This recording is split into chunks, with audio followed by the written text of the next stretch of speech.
Muy buenos días a todos. Estamos dando inicio al comité GSC correspondiente al 7 de noviembre de 2017 en Europa. Algunas cifras de los PMIs compuestos y de sector servicios dados a conocer el día de ayer. Esta madrugada, cifras sorprendentes con relación a producción industrial de Alemania que controvierten el buen dato del día de ayer de pedidos también del mismo sector, mientras que los pedidos crecieron el 1% cuando el mercado esperaba contracción. La industria como tal se contrajo 1.6%. Esto es un poco divergente y puede, pues, en cierta medida reducir un poco las expectativas de una declaración un poco más fuerte por parte de miembros de el Banco Central Europeo, pero originarios de Alemania. En China, reservas internacionales prácticamente en línea con el que el mercado había anticipado, era cierta estabilidad, subió un poco de 3.108 billones de dólares a 3.109 billones. En el otro frente que tenemos pues para el día de hoy en Estados Unidos, tenemos el indicador preferido por la actual presidenta de la Reserva Federal en términos de aperturas de vacantes laborales, y también declaraciones de uno de los nuevos miembros de la Reserva Federal. Con relación a América Latina, tenemos algunas cifras de Chile, donde se dio a conocer datos de actividad económica, como hablaremos más adelante, un poco por debajo de lo esperado, y para ir cerrando el día, hay declaraciones de un miembro del Banco de Inglaterra, eventualmente algún evento donde hará presencia la presidenta actual de la Reserva Federal, seguramente comenzará a recibir algún tipo de reconocimiento en este tipo de eventos y ya pues para cerrar la jornada algunos eventualmente indicadores de comercio exterior de China. No es seguro que sea publicado el día de hoy, pero de todas maneras pues hay que estar pendientes sobre lo que son los siempre importantes cifras de importaciones y de exportaciones de este país. Con relación a los anuncios de las últimas horas, hay pues de las últimas jornadas hay varios eventos de relevancia. En Japón continuamos viendo las declaraciones de los nuevos miembros del Banco Central mostrándose opuestos a moderar el lenguaje de estímulos monetarios y por el contrario prefieren mantener la puerta abierta a incrementarlos en caso de que sea necesario, algo que pues la mayoría de miembros de la entidad están dando por descartado, teniendo en cuenta pues algunos indicadores relativamente favorables durante este año 2017 desde el punto de vista de actividad económica. En este frente se dio a conocer recientemente el PMI de servicios del mes de octubre de Japón, el cual alcanzó máximos de los últimos 2 años y esto básicamente impulsado por lo que son nuevas órdenes. El indicador entonces pasó de 51 unidades a 53.4. El índice de confianza empresarial también mejoró en Japón, pasando de 53.3 a 55.5. En Europa, nuevamente el gobernador o el director del Banco de Inglaterra, Mark Carney, advirtió que se va a venir un bajo periodo de crecimiento por lo que en caso de que las negociaciones del Brexit no sean exitosas. Y esto básicamente a que Inglaterra y Reino Unido en general tendría que reemplazar su actual mercado europeo por otros mercados y esto pues generaría sin duda algún tipo de inconvenientes de corto plazo. Asimismo, ha advertido que la incertidumbre sobre este proceso ha hecho que las empresas británicas no se beneficien del mayor crecimiento internacional. Recuerden lo que hemos mencionado de manera insistente sobre Europa, y especialmente pues sobre lo que es hoy la mayor economía de la región con un fuerte crecimiento, y en esta parte, como manifestamos el día de ayer, se había identificado un crecimiento importante de pedidos industriales en Alemania, 1%, apalancado no por demanda interna como pues ha mencionado previamente. De hecho la demanda interna cayó 0.1% en términos de pedidos, pero la demanda externa creció 1.7, y aquí pues no se puede decir que Alemania de manera injusta le esté vendiendo a Estados Unidos, sino estos pedidos de productos alemanes provienen especialmente de compras de socios europeos, principalmente con un crecimiento superior al 6%. Y mientras tanto en la zona euro el PMI compuesto se mantuvo en muy buenos niveles ya en el dato definitivo para octubre de 2017, pasando de 56.7 a 56, la lectura preliminar era 55.9, sin embargo este nivel, si bien es cierto es menor que el de septiembre, mantiene la conclusión de un fuerte dinamismo económico. En los Estados Unidos, el presidente de la Cámara de Representantes, Paul Ryan, anticipó que durante esta semana la Cámara empezará a discutir el proyecto de reforma tributaria. Si bien es cierto, reconoció que puede haber algunas modificaciones, el cuerpo como tal de la iniciativa quedaría inalterado. Al mismo tiempo, afirmó que esperaba la votación sobre esta iniciativa en la Cámara de Representantes antes del Día de Acción de Gracias, que es el 23 de noviembre. Y también reconoció, por supuesto, que el Senado puede estar trabajando en una iniciativa propia, pero se mostraba esperanzado en que no sea muy diferente de la que está trabajando la Cámara de Representantes y que, por lo tanto, un eventual proceso de conciliación entre los documentos aprobados por la Cámara y por el Senado sea relativamente sencillo. En las últimas horas se ha dado a conocer algunos de estos cambios adicionales en esta propuesta de reforma tributaria, la cual, pues como ustedes conocen, ya desde hace varios meses contemplaba la posibilidad de reducir los impuestos a las empresas estadounidenses de niveles del 35% a algo entre el 15 y 20%, como se oficializó la semana pasada. La tasa tributaria sería del 20%, tasa que, como mencionamos ahora, también se le cobraría los recursos que giren las empresas norteamericanas a sus filiales en el exterior, y esto, como hablará más adelante Agustín, puede estar generando algún tipo de repercusión en el mercado accionario.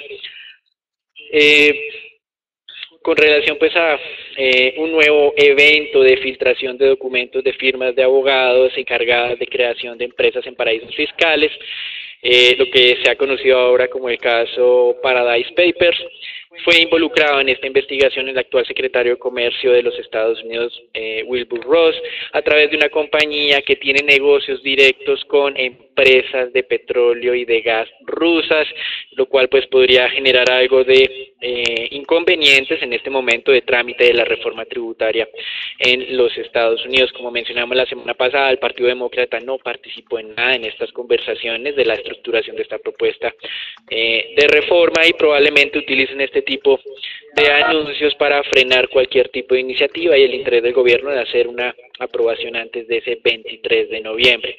Esta investigación de los Paradise Papers involucra principalmente a personalidades de Norteamérica y de Europa, pero también pues hay algunos nombres de América Latina. En el caso de Colombia son cerca de 200 nombres y ya han empezado a dar explicaciones las empresas involucradas.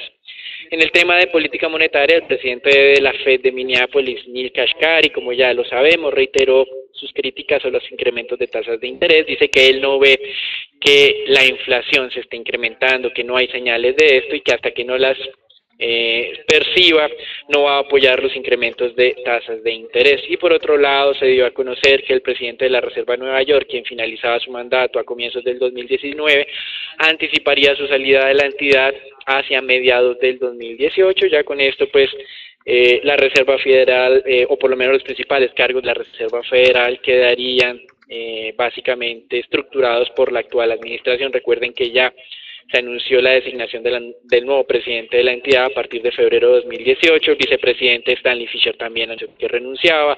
La persona que estaba haciendo supervisión bancaria, Daniel Tarullo, también renunció, más otros miembros de la Junta de Gobernadores que no habían sido designados por la administración Obama. En total estamos hablando más de 5 cargos que estarían siendo designados en el corto plazo, y cargos que abarcan presidencia, vicepresidencia, supervisión de entidades bancarias y otros gobernadores de la entidad. Con relación a América Latina, tenemos 4 anuncios. El primero de ellos con relación a México, donde la compañía de petróleos estatal Pemex informó de un importante descubrimiento onshore en el estado de Veracruz con un potencial cercano a 350 millones de barriles crudo. Obviamente todavía continúan en la delimitación o la cuantificación de estas reservas, y esto es interesante justo una semana después de que se dio a conocer la producción de petróleo del mes de septiembre de Pemex, mínimos de las últimas 2 décadas con 1.73 millones de barriles, cuando hace cerca de 13 años había alcanzado su récord histórico de 3.4 millones de barriles día. En Brasil, por otro lado, se tuvo una mala noticia desde el punto de vista económico. El PMI compuesto se contrajo nuevamente en el mes de octubre, pasando 51.1 a 49.5. El responsable de esta contracción fue el sector servicios, pues el sector industrial ha venido mostrando una mejor dinámica. El sector servicios en este indicador pasó de 50.7 a 48.8. Y en Chile la economía creció 1.3% en septiembre de 2017 comparado con el mismo mes del 2016. El mercado esperaba un crecimiento un poco superior, pero sin duda se confirmó la desaceleración del mes de septiembre. Y en Venezuela varios anuncios con relación a lo que manifestábamos o lo que presentamos la semana pasada, de la orden del presidente Maduro de iniciar un proceso de reestructuración. Con base en esto, el viernes pasado el vicepresidente Tarek El Aissami convocó una reunión en Caracas con tenedores de bonos venezolanos para el viernes 13 de noviembre, viernes de esta semana, y así dar inicio a las conversaciones de reestructuración. Varios inversionistas importantes en estos títulos se mostraron un poco temerosos acerca de la posibilidad de poder realizar esta reunión en Caracas, teniendo en cuenta las condiciones de seguridad y también pues las condiciones que querría imponer la administración Maduro. La asamblea dominada por la oposición, pues de acuerdo pues a lo que manifestó claramente, dice que no va a apoyar este proceso de reestructuración, aunque recuerden que aquí hay un poder en teoría superior a al Parlamento, que es la Asamblea Nacional Constituyente. Seguramente esta, no el en 100% chavista, apoyaría este tipo de negociaciones. Y estas declaraciones de Maduro de iniciar un proceso de reestructuración, no una vez dio la orden de pago de unos vencimientos que se tenían el jueves y que no tenían periodo de gracia, que por cierto pagos que no se han confirmado que se hayan efectuado. Las firmas calificadoras tanto como Fitch, como Standard & Poor's, como Moody's se pronunciaron al respecto. Fitch redujo la calificación de CAC, considera que el incumplimiento es un escenario muy probable en el caso venezolano y que este riesgo ya había sido básicamente descrito por un aplazamiento de un pago que tiene ya Venezuela de un cupón de 750 millones de dólares. Si bien es cierto, la semana pasada se identificó un pago para el día miércoles y jueves que tenía pues ese plazo en esa fecha, y el presidente Maduro manifestó que el pago que se tenía adicional el día jueves tenía que hacerse inmediatamente, cosa que no se ha podido manifestar. Hay otro pago que tiene retraso y esto es lo que básicamente impulsó a Fitch a adelantarse con estos anuncios de reducción de calificación. También Fitch Ratings dice que esta semana se tiene una obligación por cerca de 80 millones de dólares para el 10 de noviembre, es decir, el día este viernes, y por lo tanto pues básicamente ha dado por descontado que se va a producir también un atraso en este pago, una vez que la semana pasada Maduro ya mostró que se necesita reestructurar. Standard & Poor's, por su parte, redujo la calificación de CCC- a CC, cerca de 2 escalones, y afirmó que existe una probabilidad de 50% de que en los próximos 3 meses exista una cesación de pagos por parte de Venezuela o de PDVSA. Y por su parte, Moody's redujo la calificación de PDVSA de CAA3, esto es más o menos un CCC- a un CA, también equivalente a 2 escalones, por también considerando que la semana pasada esa orden que dio Maduro no fue cumplida y que el jueves se presentó el incumplimiento de pago efectivamente. Ese pago del día jueves no tenía periodo de gracia, como esos 750 millones que hablaba Fitch. Por lo tanto, Moody's ya dijo que aquí hay un tipo de incumplimiento y esperaba que los próximos pagos también fueran incumplidos, por eso mantuvo la perspectiva negativa. Por su parte, Nomura fue un poco más ácido y dijo que las conversaciones de esta semana no son de reestructuración como tal, sino serán unas conversaciones básicamente de reconocimiento de incumplimiento y que actualmente no existe un contexto suficientemente propicio para hacer algún tipo de reestructuración tipo uruguaya del año 2003. Para cerrar, en Venezuela, el Fondo Monetario Internacional le dio un periodo de 6 meses para que actualizara las cifras económicas, algo que no ha atendido Venezuela durante los últimos 2 años. Actualmente, Venezuela no tiene obligaciones financieras con el Fondo Monetario Internacional, por eso creemos que no va a hacer caso a ningún tipo de advertencia que le haga este organismo. Eso es todo por ahora, los dejamos con Agustín.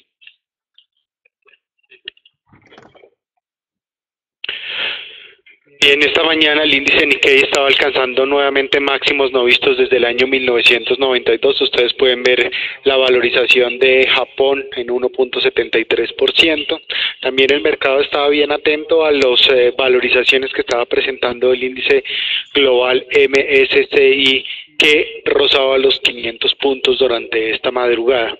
Estos avances que se estaban generando esta madrugada en Japón y fueron presentados también en las bolsas a nivel global el día anterior estaban directamente relacionados con el avance presentado en el precio del crudo y otras materias primas, después de que Arabia Saudita tomara la decisión de ordenar arrestos de cerca de 11 príncipes, 4 ministros y algunos exministros en un plan creado por el rey de Arabia Saudita y la creación de un comité anticorrupción. Estos movimientos, de todas maneras, aunque han generado valorizaciones importantes en el precio del crudo, también habrían sido tomados en cuenta por algunos analistas como movimientos previos al lanzamiento del IPO de la petrolera Aramco, que será efectuada durante el año 2018. Tal vez, entonces, vistos desde algún punto de vista, como movimientos simplemente políticos que podría estar realizando Arabia Saudita para tratar de mejorar los precios del crudo ante esta oferta que se realizará el próximo año. Más adelante, pues efectivamente, como mencionó Daniel anteriormente, dentro del plan que está presentando a la Cámara de Representantes del Partido Republicano, existe entonces ahora un posible impuesto que podría ser generado o causado a las empresas estadounidenses que giren dinero a sus filiales en el exterior, filiales matrices o hermanas en el exterior, donde se prevé que compañías como Apple, Pfizer y Ford podrían entonces disminuir sus utilidades, y por esa razón estamos viendo algunas disminuciones en las valorizaciones previamente comentadas.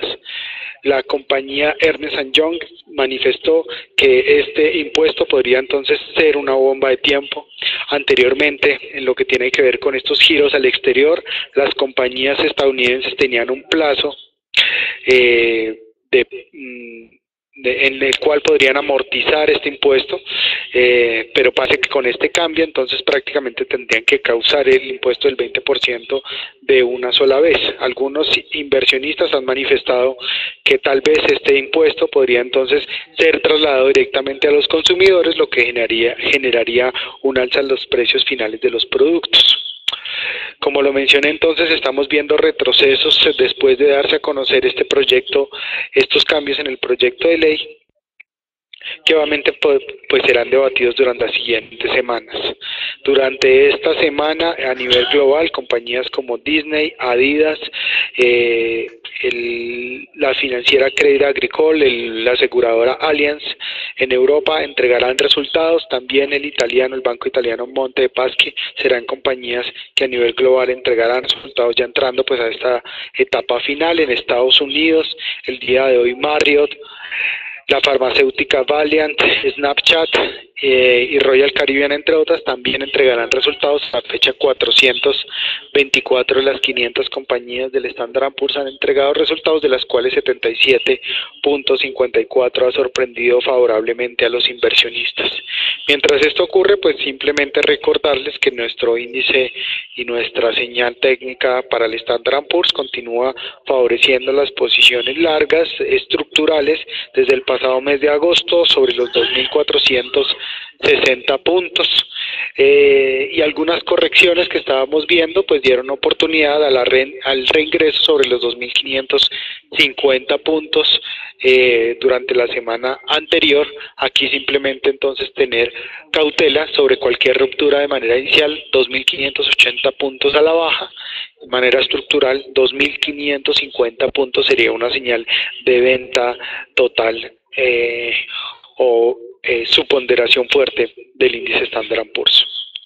El mercado mundial de divisas, pues sorpresivamente con el desempeño del dólar, el índice de DXY está avanzando por encima de los 95 puntos, ganando o reflejando las ganancias que está presentando el dólar contra las monedas fuertes y también contra las monedas emergentes, después que Donald Trump invitara a Corea del Norte a negociar frente a los programas de armas nucleares y de misiles. Esto lo hace estando en Corea del Sur, al lado de su homólogo y presidente surcoreano, esta mañana en Seúl. Aquí simplemente pues tener presente que parece ser que podrían existir algún tipo de conversaciones con el señor con Pyongyang en Corea, Esto no ha sido oficial, pero ha alivianado pues un poco las tensiones de los diferentes mercados, favoreciendo entonces así el desempeño del mercado del dólar. Como siempre, Trump advierte nuevamente lo que ya había mencionado en el pasado, que las capacidades militares de Estados Unidos se pueden ser usadas si es necesario, pues las amenazas que ha realizado ya en el pasado prácticamente las repitió también esta mañana. En el mercado mundial de crudo, pues ya les comenté, estos eventos presentados en Arabia Saudita han generado que el precio del WTI salte el día anterior 3%, llevando el precio del crudo a la zona de $57 el barril.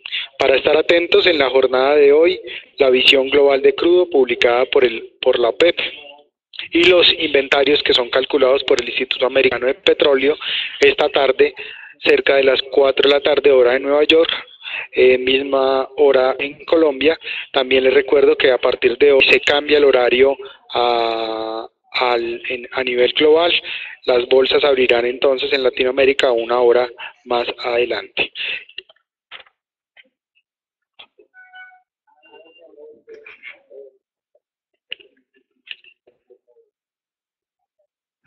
Muchas gracias, Agustín. Con relación a la dinámica del mercado de renta fija, continuamos viendo valorización en periferia europea, Grecia, Portugal, Italia y España, con variaciones interesantes en cerca de 3 puntos básicos. El caso español son 5 puntos básicos el día de hoy, niveles del 1.40. Interesante recordar eso que se ha manifestado desde el punto de vista político, la intención de los partidos pro independencia catalanes de participar el 21 de diciembre y los sondeos de intención de voto, donde si bien es cierto muestran que la mayoría de votos llegarían a estos partidos, perderían la mayoría absoluta para continuar con este proceso de secesión. Así que esto en cierta medida es lo que tiene con cierta tranquilidad los mercados. Probablemente una vez se vaya acercando esa fecha, pues haya algo de tensión y de incremento en las tasas de rentabilidad exigidas. Recuerden también pues todos estos eventos desde el punto de vista judicial, en la que los miembros del gobierno que estaban antes de todo este proceso, antes de ser destituidos por el gobierno nacional central, se han acogido a las normas de Bruselas para buscar algo de protección. Sin embargo, su movilidad está limitada a este país, no se pueden ir por el momento de este territorio y hay que continuar haciendo seguimiento a lo que pueda continuar ocurriendo. Y en los Estados Unidos, tasas de tesoros a 10 años no han tenido fuerte movimiento en las últimas jornadas, continúan con un proceso de corrección acercándose a esa parte baja del canal 230-240. La semana pasada estaba cerca de ese máximo al comienzo de la misma, luego se fue tranquilizando y estamos acercándonos a la parte baja de ese nivel. Y esta semana tenemos reuniones de bancos centrales de otros países como Argentina, México, Nueva Zelanda, Malasia y Tailandia. Hasta aquí lo que es el reporte internacional. Damos entrada al informe Colombia, donde tenemos varios anuncios de relevancia. Lastimosamente los primeros no son muy positivos. De hecho, hay que decir que Standard & Poor's en su medición de las economías emergentes más amenazadas con relación a los cambios de política monetaria de mercados desarrollados, esto entiéndase, esos cambios de política monetaria como el que está implementando la Reserva Federal de incrementos de tasas graduales o como la reducción del estímulo monetario por parte del Banco Central Europeo, incrementaría los costos de financiamiento de estos países y en caso de eventos extremos podría incluso congelar los financiamientos. Esto muy a pesar de que ya la semana pasada el ministro de Hacienda de Colombia había manifestado abiertamente, parece en anticipación a este reporte, de que Colombia no iba a necesitar recurrir a los mercados internacionales durante el año 2018, pues contaba con recursos suficientes para pagar sus obligaciones externas. De todas maneras, Standard & Poor's asignó los siguientes 5 países a esa lista de economías frágiles. Están Argentina, Pakistán, Egipto, Turquía y Qatar. Pero tal vez lo más relevante para el caso colombiano es que el analista de esta entidad, Moritz Kramer, advirtió que Qatar tenía un alto nivel de reservas internacionales. Si bien es cierto, pues tiene esta problemática con sus vecinos. Dice que ese nivel de reservas podría suponer la exclusión de este país próximamente de este listado y la inclusión del 6º país, que sería Colombia. Así que hay que hacer mucho énfasis en que en las últimas semanas aparentemente esa visión internacional sobre Colombia ha venido cambiando. Se recuerden que el índice JP Morgan redujo la participación hace algunas semanas de Colombia en sus índices y aquí pues es otra advertencia adicional por parte de Standard & Poor's, a pesar de que Fitch Ratings no modificó la perspectiva sobre la calificación soberana de Colombia y la mantuvo en stable. Y como si fuera poco, un reporte del FELABAN, que es la Federación de Bancos Latinoamericanos, anunció que Colombia registra la peor calidad de cartera de la región. Esto es muy relevante teniendo en cuenta pues que es uno de esos indicadores que hemos venido haciéndole seguimiento en el sector financiero. Ya habíamos descrito la dinámica de las provisiones de entidades bancarias colombianas que no han permitido ver o reflejar en sus resultados finales el incremento de ingresos. Y se dio a conocer la inflación del mes de octubre el pasado sábado con un incremento de solamente 0.02%. En GCC teníamos una expectativa 6 puntos básicos superior. La inflación 12 meses entonces no subió hasta donde esperábamos, pasó del 3.97 a 4.05, en GCC esperábamos el 4.12 y el mercado esperaba el 4.13, 4.14%. Tal vez lo más relevante tiene que ver con lo que ocurrió en la inflación básica, porque pensábamos que la inflación básica iba a aumentar del 4.71 al 4.78 y lo que hizo fue mantenerse prácticamente inalterada en el 4.70. Estos son argumentos adicionales que puede utilizar el Banco Central para hacer algunos ajustes adicionales en su tasa de interés incluso antes de lo que estamos esperando. Recuerden que hasta antes de la reunión del mes de octubre pensábamos que la tasa de referencia se iba a mantener en niveles del 5.25, pero pues el banco se anticipó. Consideramos que iba a continuar el ciclo bajista a partir de enero del próximo año, una vez pues ya tuviera la expectativa de que la inflación iba a descender a niveles del 3,5% en el corto plazo. Con este dato de inflación del mes de octubre, nuestro nuevo cálculo para cierre de año de la inflación está justamente en el 4%. Esto quiere decir que existe una probabilidad del 50% de que cumpla la meta o de que la incumpla. Estamos justamente en ese punto actualmente. Con relación a temas corporativos, me anticipo un poco algunas cosas que va a estar comentando Natalia, pero recuerden que hoy a cierre de mercado Ecopetrol publicará sus resultados de tercer trimestre. No vimos nada extraño en términos de variaciones de precios de petróleo, tipo de cambio o cantidades producidas que nos permitan esperar un cambio significativo frente a lo que fue el primer semestre de este año. Recuerden, el primer trimestre fue utilidades cercanas o superiores a los 850.000 millones, pero el segundo trimestre, por un tema no operacional, la utilidad fue de 1.10 billones. Por eso creemos que la utilidad puede estar cerca a un promedio de esos dos datos. Tenemos actualmente al 1.09 billones de pesos y seguimos pensando que la utilidad para este año estará levemente por encima de los 100 pesos por acción. Si reparte nuevamente el 60% de las utilidades como lo hicieron durante el último año, el dividendo sería de 60 o más pesos, pero si son un poco más conservadores podrían llegar a una repartición de solo el 40% y el dividendo sería de 40, 45, un escenario muy conservador, es decir, escenario base de 60 o más y escenario conservador entre 40 o un poco más de este nivel. Y también relacionado con el sector petrolero en Colombia, el director de la ANH se mostró complacido con la mejora en el nivel exploratorio, mientras que en el año 2015 solo se hicieron 25 perforaciones y en el 2016 21, en lo ocurrido del 2017 ya va en 41 perforaciones con una tasa de éxito del 31.7%. Si bien es cierto, esto no es suficiente para recuperar los niveles de producción de 1 millón de barriles y muestra algo de mejora en la dinámica del sector petrolero, por lo menos en términos de prospección futura. Eso es todo por ahora, los dejamos con Natalia. Buenos días para todos. Iniciamos la semana con la variación semanal de lo que fue registrado por el índice Colcap durante los días previos. Como vemos, la semana cerró con una caída del 1,83%. Destacamos el desempeño de Ecopetrol con un avance cercano al 6%, de un 5,59%, acción que veremos más adelante en un análisis mucho más detallado, pero que cerró durante el viernes sobre los 1.700 pesos. La segunda acción con el mejor desempeño fue Empresa Energía de Bogotá con una valorización del 3%, esto muy en línea con la recomendación de compra que tenemos, con un primer nivel objetivo y de descanso que se podría dar sobre los 2.100 pesos, pero nuestro precio objetivo se ubica muy por encima de esto, sobre los 2.200 pesos. Y en el terreno negativo sobresale lo que fue la caída de Promigas con una desvalorización del 10,95%. Después de que esta haya sido incluida dentro del índice Colcap, vimos como durante la semana cayó y ya se acerca a los 7.400 pesos, después de haber incluso tocado niveles de los 8.200 pesos. Y en el segundo y tercer lugar vamos a ver a Bancolombia, preferencial y ordinaria, las cuales tuvieron una caída cercana al 5,7%, y también muy en línea con la recomendación de subponderar que mantenemos durante las últimas semanas, y frente a la cual, frente a la acción preferencial de Bancolombia, tendríamos un primer precio objetivo sobre los 28.000 pesos.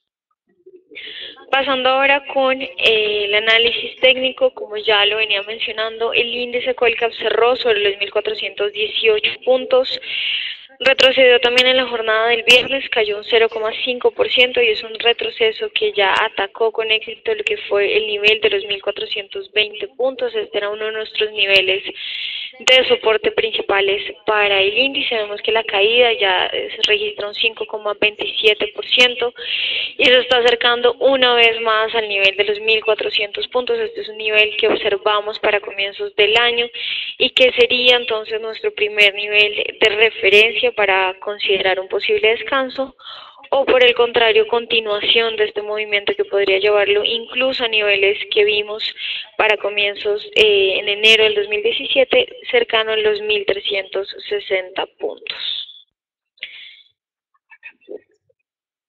Para considerar una posible recuperación y cambio de tendencia al alza, el índice tendría que atacar el nivel de los 1.440 puntos y consolidarse por encima de este mismo. Y ya pasando ahora con el análisis de la acción de Ecopetrol, como lo mencionaba, esta fue una de las acciones que registró la mayor valorización durante la semana anterior. El viernes puntualmente no se registró variación alguna, vimos una apertura sobre los 1.700 pesos y cierre sobre este mismo nivel. Vemos, y ya como lo hemos venido mencionando, este movimiento fue bastante pronunciado, la pendiente no solamente dentro del movimiento, sino dentro del oscilador. Vemos que es bastante pronunciada, por lo cual nos da ciertos señales de alerta, por lo que se dio este rebote después de haber alcanzado y de acercarse levemente a los 1.800 pesos. Por el momento, considerar nuestro primer nivel de referencia estaría sobre los 1.600 pesos, donde podría entonces continuar la caída de la acción y ubicarse como este nivel no solamente de primer soporte por Fibonacci, sino el nivel de referencia para considerar un posible también rebote al alza y acercarse una vez más hacia los 1.800 pesos. Y finalmente, ya lo relacionado con Avianca, antes de ver el análisis de la acción, les comento que el día de hoy tendremos, se llevará a cabo a las 10 de la mañana lo que es el sorteo para el tercer árbitro que mediará el conflicto entre las dos partes, y se espera que pues ya con esta decisión pueda entonces avanzarse un poco en lo que es el conflicto y se lleve a cabo el tribunal de arbitramiento, con lo cual pues ya esperamos que el conflicto, digamos, que termine.